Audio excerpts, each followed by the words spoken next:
Iran যুক্তরাষ্ট্রের শান্তি উদ্যোগ এখন খাদের কিনারায়। প্রেসিডেন্ট ট্রাম্পের দাবি, মার্কিন প্রস্তাবের মূল শর্ত ছিল ইরানকে পারমাণবিক অস্ত্র ত্যাগ করতে হবে, যা ইরানের জবাবে পরিষ্কার করা হয়নি। ইরানের স্পিকার মোহাম্মদ বাঘের গালিবাফ বলেছেন, ইরানের অধিকার ও তাদের দেয়া 14 দফার প্রস্তাব মেনে নেওয়া ছাড়া ওয়াশিংটনের সামনে আর কোনো পথ নেই।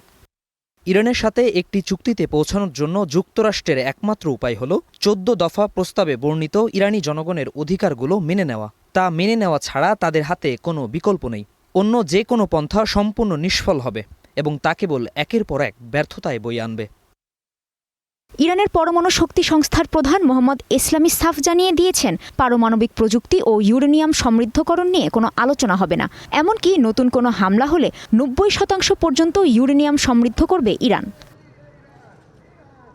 আলোচনায় বসার জন্য ইরান এখন 5টি কঠোর শর্ত দিয়েছে। এর মধ্যে আছে লেবানন সহ সব ফ্রন্টে যুদ্ধ বন্ধ করা, অবরোধ তুলে দেয়া, বাজেয়াপ্ত সম্পদ ফেরত দেয়া, যুদ্ধের ক্ষতিপূরণ দেয়া এবং হরমুজ প্রণালীর ওপর ইরানের পূর্ণ কর্তৃত্ব মেনে নেয়া। মার্কিন প্রতিরক্ষামন্ত্রী পিট হেগসেথ বলেছেন, তারা সব ধরনের পরিস্থিতির জন্য প্রস্তুত। যদি যুদ্ধবিরতি পুরোপুরি ভেঙে পড়ে, তবে পেন্টাগন অপারেশন স্লেজ হ্যামার নামে নতুন অভিযান শুরু করবে।